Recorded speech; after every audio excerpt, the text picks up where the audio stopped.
Did you hear it? That rooster. Did it wake you? That rooster. I can still hear it. There!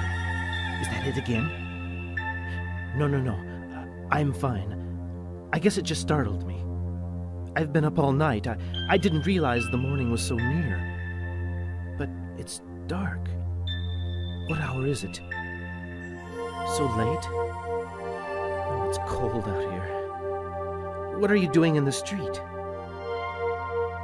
Yes, I'm from Galilee. Why does everyone have to make such a big deal out of the obvious? I'm sorry. It's not your fault. I'm a fisherman.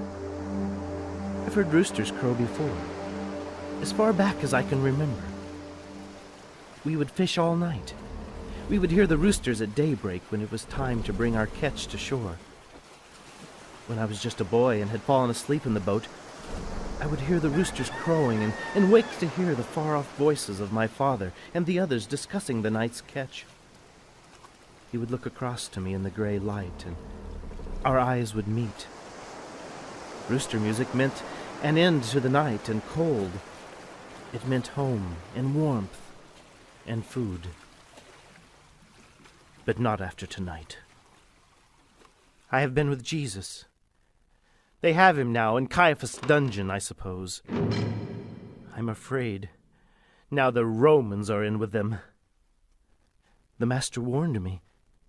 He said Satan would sift me like a farmer sifting wheat. But Jesus said he prayed for me, that my faith would not completely fail. He told us he was going to die. I said, no, I would die for him. Oh, what brave words. Now I am the voice of denial. Earlier tonight I tried to defend him in the Garden of Gethsemane. We awoke suddenly. There were torches, soldiers, a mob with clubs. I had a short sword and I jumped to my feet, swinging. I had a fair shot at one of them too, but he moved his head at the last instant, and all I got was his ear. Jesus rebuked me, told me to put up the sword. The soldier who grabbed me from behind made sure that I did. Then it was all noise and confusion. They took him and nearly trampled us. Even a garden doesn't offer many soft places to land in the dark. By the time we collected ourselves, they were gone. John and I followed a ways back. They brought him into the city. We made our way through the dark streets, staying a safe distance behind the soldiers. All the way across town. We soon guessed they were bringing him here to the palace of the high priest. But for what? The council couldn't meet at night.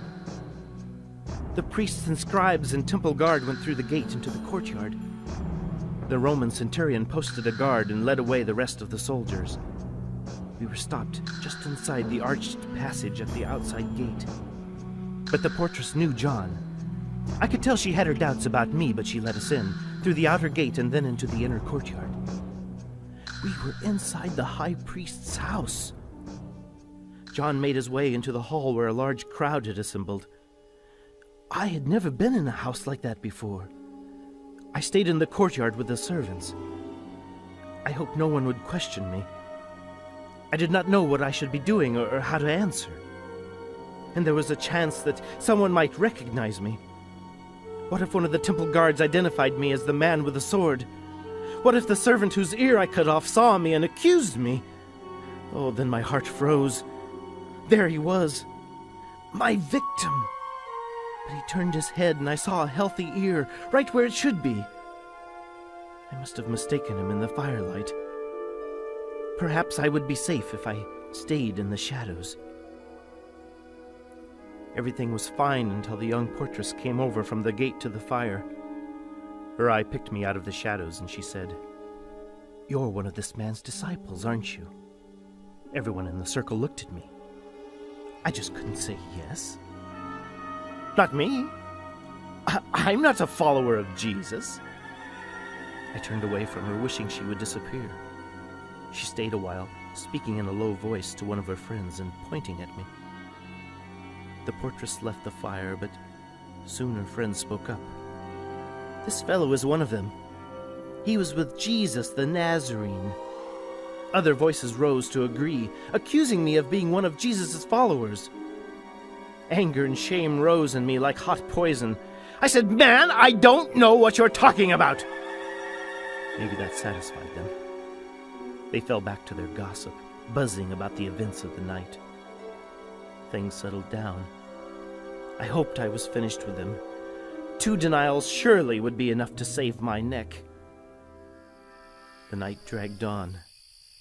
What was happening in the hall? I strained to hear. Evidently the council had convened after all. What were they doing? I moved closer to the hall, shifting for a position where I could see. I had no idea where John was. I finally found a place where I could see Jesus himself, standing before the council, his head bowed, completely still, surrounded by noise and confusion. I asked the man next to me what was happening. He turned and said, "So you're a Galilean too, aren't you?" Several faces turned our way. I recognized 2 or 3 who had been standing at the fire. "Man, I don't know what you're talking about!" Angry and excited, I began to call curses down on myself. I swore that I never knew Jesus.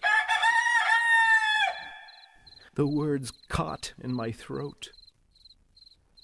From where Jesus stood before the council, he looked out into the courtyard, and in the yellow light our eyes met.